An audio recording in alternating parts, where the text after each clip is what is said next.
is CGTN, China Global Television Network. African presidential elections appear to have hit a bad patch lately, or so it may seem. Delayed, contested, nullified are terms that are increasingly becoming synonymous with the vote to pick leaders. Free and fair, credible, simple and verifiable, at least according to those challenging the outcomes, are the allegedly missing but mandatory ingredients for the election to be considered transparent. Well, this week on Talk Africa, we interrogate African elections and try to understand why they are increasingly becoming a source of acrimony and contestation. We'll also explore possible solutions to the challenges facing African elections and propose much-needed reforms to restore waning confidence among voters and reinvigorate Africa's democracy. I'm Beatrice Marshall. Welcome to Talk Africa.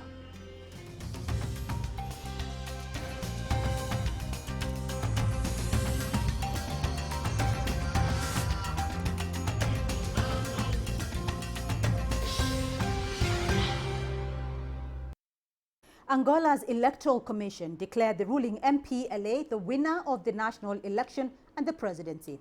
Incumbent João Lourenço is now set to start a second term. But opposition UNITA leader Adalberto Costa Jr. has rejected the results, saying he will seek justice. Now, Angola is just the latest example that suggests African elections may be problematic. In Kenya, the Supreme Court will, for the third time in a row, determine whether or not the August 9th presidential election was above board. It was first called upon to do so in 2013 and 2017, and now. But this isn't just about Kenya and Angola. In Zambia, although Edgar Lungu eventually conceded defeat and congratulated his vanquisher, Hakainde Hichilema, he seemed to be of the view that the election was not free and fair. In Malawi, the courts nullified the election of Peter Mutharika, the incumbent, and ordered a rerun, which he lost to bitter rival Lazarus Chakwera. But even a repeat election did not seem to offer closure for Mutharika's supporters. Up north in the Horn of Africa, Somalia's presidential election was inordinately delayed. It was held 2 years late under international pressure, and the incumbent lost.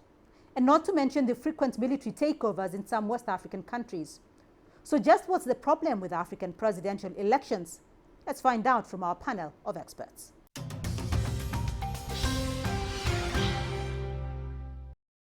Well, we have a lot to unpack now. Let's bring in our panel of experts, all joining us via Zoom.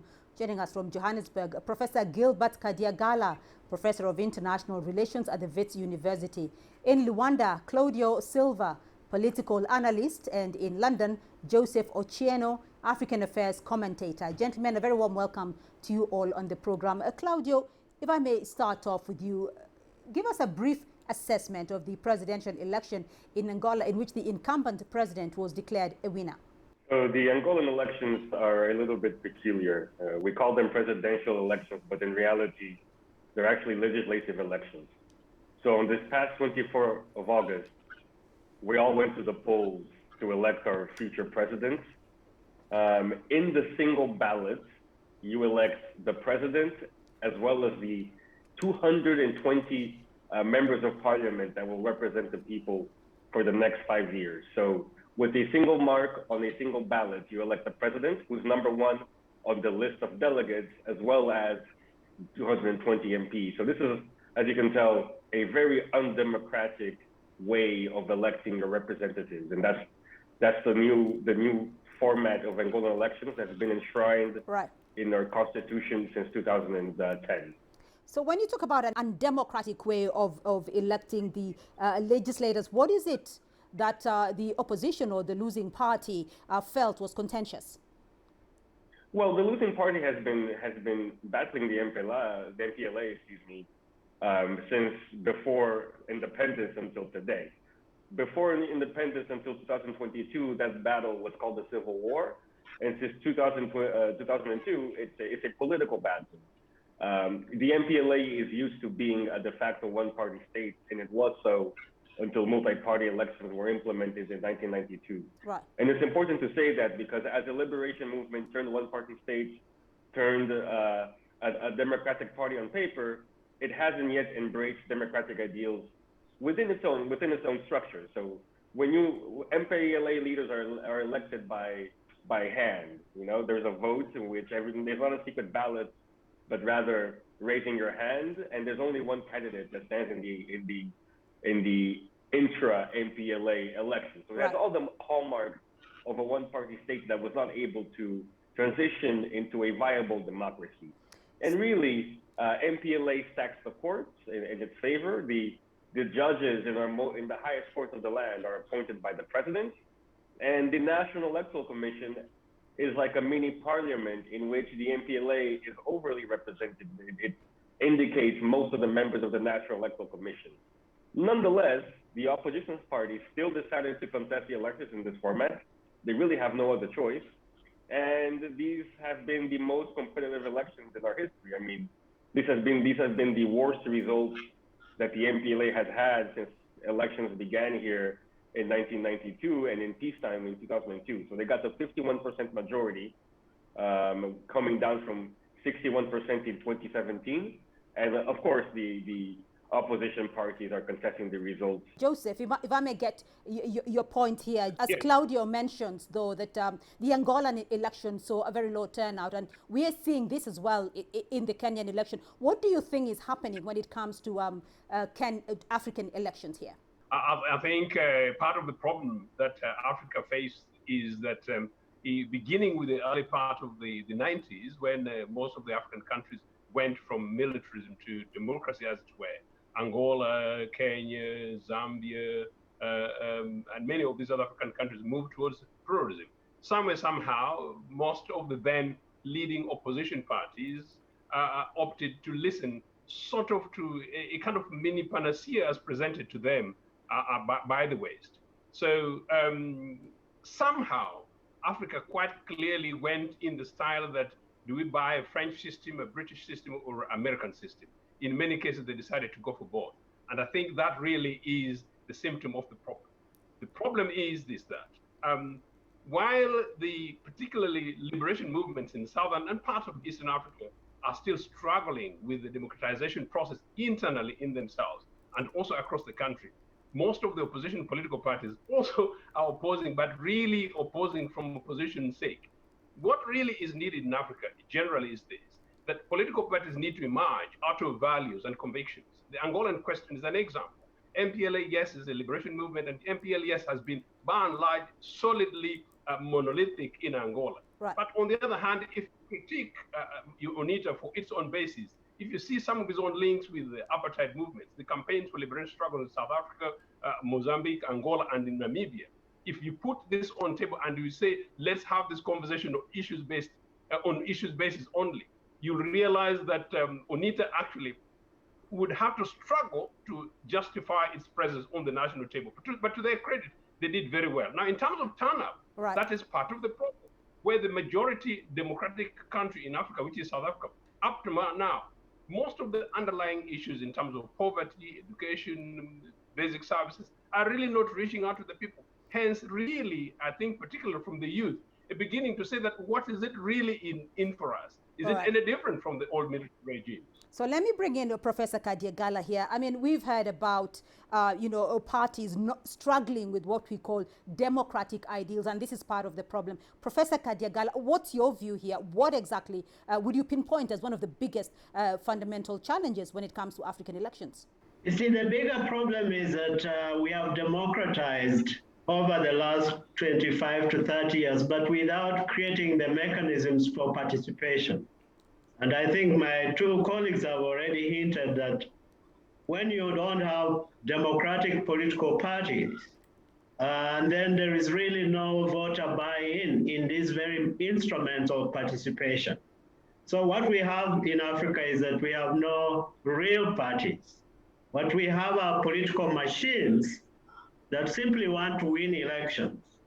And this pattern is actually part of the frustrating pattern because we don't really know what these parties are representing.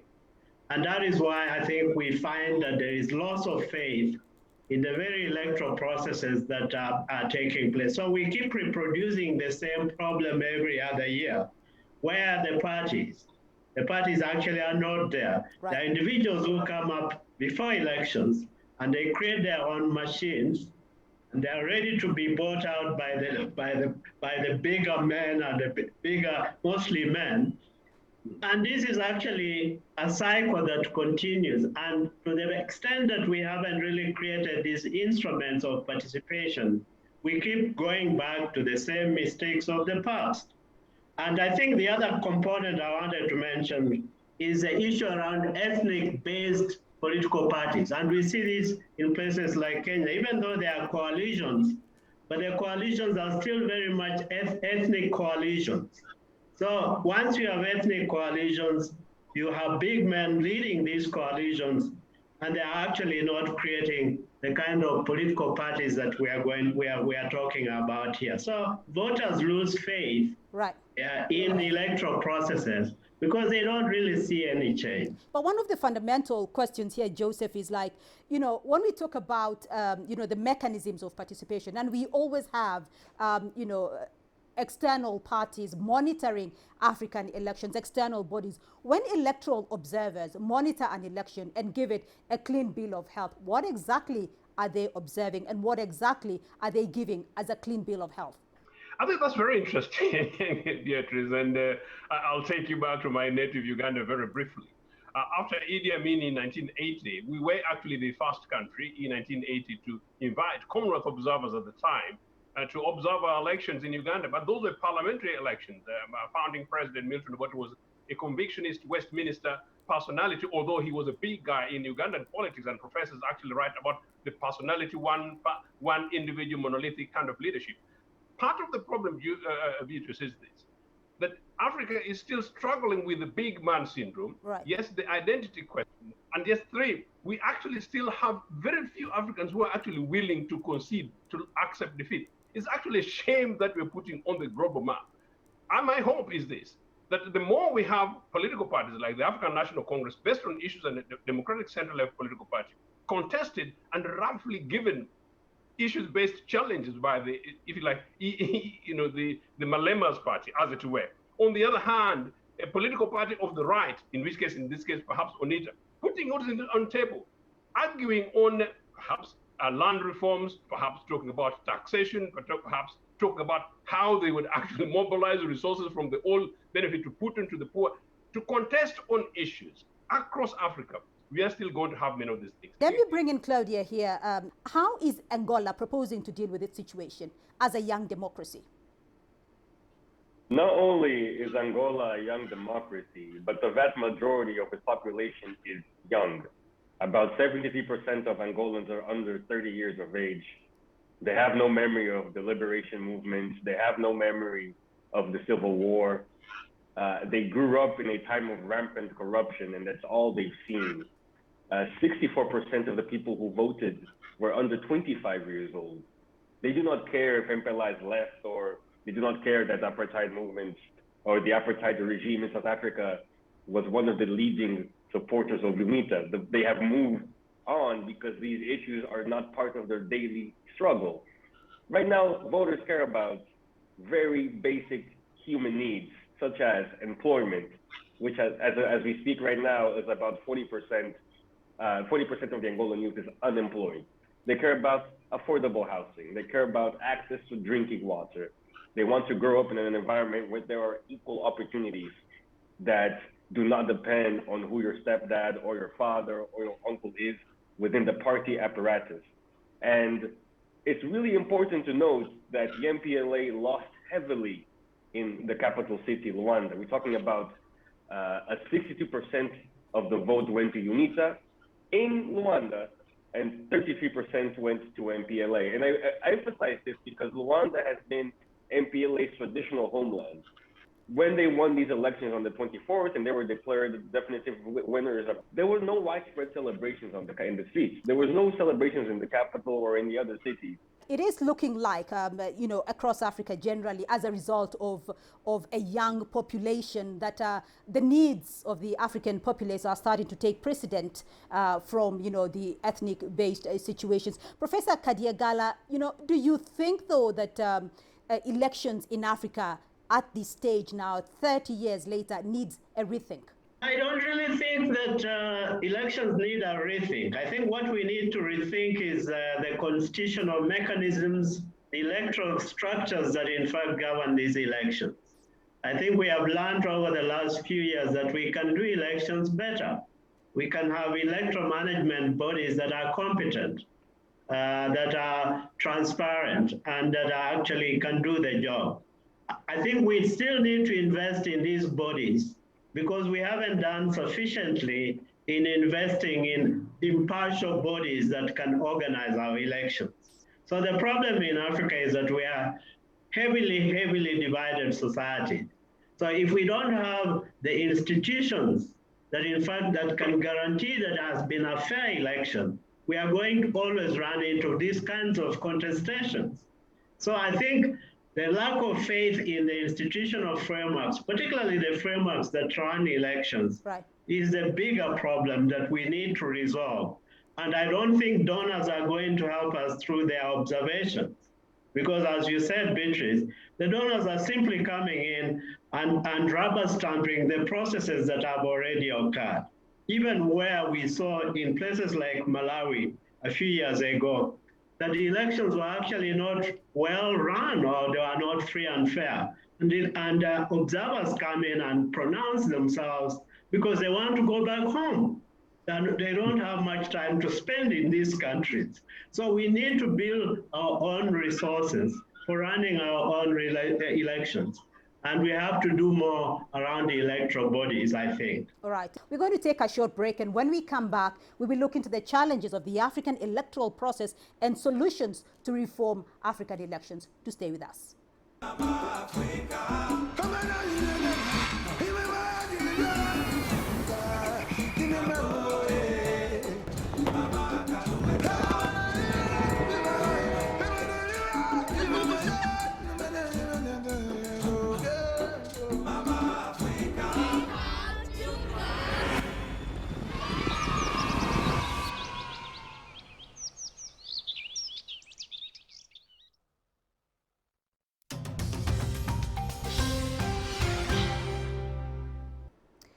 Welcome back to the program. Let's continue with our discussion. Still with me in Johannesburg, Gilbert Kadiagala; in Luanda, Claudio Silva, a political analyst; and in London, Joseph Ochieno, African affairs commentator. Claudio, let me come back with you because one fundamental issue that has been raised about the contestations that come about when it comes to African elections is this concept of winner takes it all. What's your take?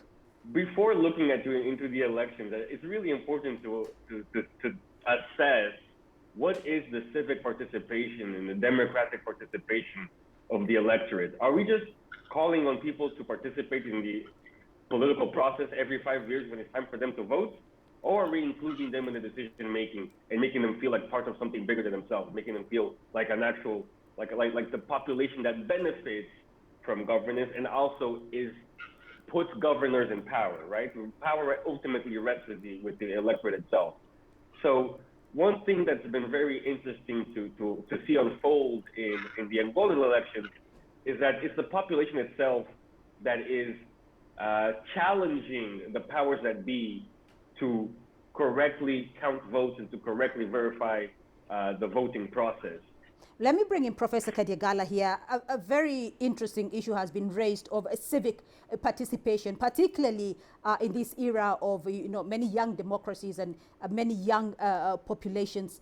Do you feel that people are starting to become aware of the electoral process and the whole contact of this winner takes it all? What's been the impact? I think the winner take all issue is an issue of the constitutional arrangements that countries have. I think that you don't necessarily need a winner take all. I mean, you can have countries, many countries that have constitutions that guarantee that in fact you have representation, for instance, by political parties in parliament or in other bodies, even after you lose the election, after you lose the presidency. So the winner take all is essentially a presidential thing, which is that the president from one party gets elected. But I think there are other mechanisms where you have representation from other parties. So I don't think that is a bigger issue here, because countries are allowed to change their constitutions to have a different electoral system. And I think most African countries are doing that. We have countries like Lesotho, even South Africa here, it has a proportional representation system. So it is not an entirely winner-take-all system. But the other point I wanted to raise, Beatrice, is that the issue around civic education has come about because of the expansion of educational facilities across Africa. I think most of our people, as Claudia was saying, in places like Angola, most of the people who are voting now are young people. And often, these young people are exposed to educational facilities. So unlike the past where we had a large group of people who are not as well educated, I think education has made a big dent in increasing the capacity of youth to understand the issues around politics. The only problem is they are civic-minded enough to want change, but the instruments for change are not there. That's why we are talking about political parties. That's why we are talking about how do we deal with the legacy of the big men.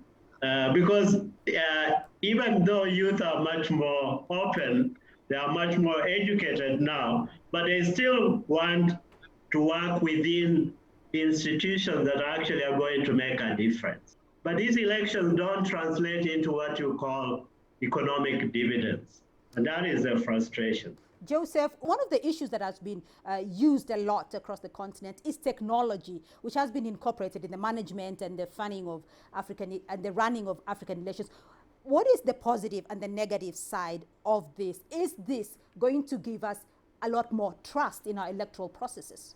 I think maybe this is a question that we should be answering once we've had the matter in Kenya actually resolved with the question of technology. Huge amount of monies, you're absolutely right, are being used and spent on these technologies. And in the Kenyan case, technology is still evidence that it is still a product and a material substantially available for manipulation. And so I really think it is much more about the trust about institutions, about leadership in countries, and about culture of democracy that this continent actually does need. We don't have any alternative but political parties, and I don't know who is going to suggest yet. Political parties will still have to be rallied around issues. I think we need to be able to mobilize and organize young people around these issues, right, galvanize them around political parties and organizations, and hope that the more these things and matters are strengthened, and the issue that you're raising to Professor, the electoral systems are this. The one, the winner take all is whether in the presidential system or parliamentary system or even the list system simply means that the guys who get the majority take it all. But on a leadership basis, generally, we govern for everybody. China by and large governs for everybody. Big established democracies like particularly UK as an example. A political party wins, and the following day you don't even know election has taken place, and people move on. By and large, what affects people are the policies of the winning party and the winning organizations. Milton Obote told me that, look, hospitals and schools do not know political parties, nor do they know tribes or religion. Right. So this really are the cultures that we need to be able to bring in. All right. So I want to get your winding up comments. And Claudio, let me start off with you. What would you propose as some solutions to reform African elections? It's very important to dismantle the winner-take-all mentality. It's very important to understand that life goes on after you lose an election. It's very important to understand that you're governing for the benefit of your own people. And many times, especially in my country, getting into government is seen as a way of amassing wealth. It's seen as a way of consolidating power and consolidating your nation's natural resources for your own benefit. And we have to do away with this kind of thinking. And just like the professor mentioned, we do not have to always look towards Europe or North America or South America for examples of a sustainable government that has development as its main aim. There are many examples here on our own continent that peaceful coexistence between political parties and peaceful coexistence between different ideologies is possible. And I am the youngest person on this panel, and it's obvious to me that we as the youth of Africa do embrace democracy. We turn out to vote in huge numbers in all these elections. Even though there's there can be low voter turnout in some of our elections, it's because the electorate feels disenfranchised. When you include people in decision making, include them in the political process, voter turnout will continue to be high because we want to have agency over our own lives. And if we, as the electors, as the population, feel that we have a say in how our country is governed, then the basic fundamentals for functioning democracy are there. And we've seen countless examples of this on the continent. And I think even though there have been worrying trends of coup d'etats in West Africa, there have been worrying trends of unrest after elections, I think the future will continue to be the consolidation of democracy on the African continent. Professor Kadiagala, your view? My view is that Africa should prioritize the issue around decentralization of power. Decentralization helps us reduce the attractiveness of elections every 5 years when people are fighting to go to the center of power. The center of power is less important when you have more decentralized centers of power. And that's the beauty of the Kenyan Constitution of 2010, that people now can elect so many other layers of power that over the long run, the country would actually be more stable, because every 5 years, what people are running for is actually running for seats that really matter to the people, the governorships, the local councils, and so on. These are the bigger avenues for democratization and development, not what we are now fighting for, the State House. That is less relevant because it is a legacy of the centralization of power that we inherited from the colonialists. So we should be thinking about how we disperse power. And then, in fact, we are going to kill two birds with one stone.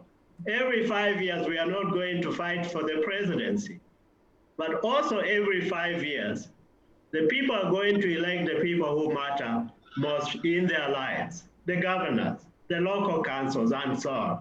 I think this is the future of Africa. All right.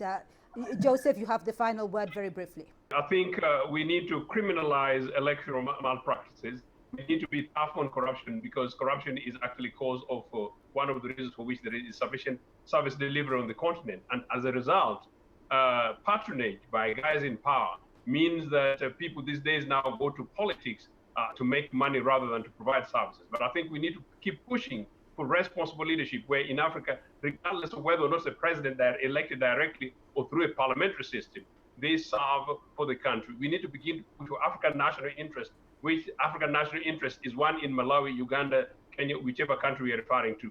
National interest coming first. I think that's what we need to be able to do. But beyond that, I think generally we need to mobilize so that when there is an issue in Kenya, we begin to see what is Addis Ababa as the African capital in terms of politics saying, so that we don't actually play games of guys who end up in Addis Ababa as backing one another when really the African person is left behind. My point is really that no, we think we need leadership in Africa that is able to shame people who are able to give people a thought like Lungu, who gave a second thought to simply say that, well, I'll let go regardless of the outcome. We need good winners, and at the same time, we need willing and good losers. And we need people in Africa to know, and leaders in Africa to know that, well, there is life outside politics. All right, gentlemen, very interesting discussion indeed. But that's all we have time for on this edition of Talk Africa. A big thank you to our panel of experts. In Johannesburg, Gilbert Kadiagala, Professor of International Relations at the Wits University. In Luanda, Claudio Silva, political analyst. And in London, Joseph Ochieno, African Affairs commentator. Remember, you can be a part of this conversation through our social media platforms on Facebook and Twitter. And you can also watch these and other episodes of Talk Africa on our YouTube playlist. Do join us again next week for more Talk Africa. For me, Beatrice Marshall, and the team here in Nairobi. Until next time, bye-bye.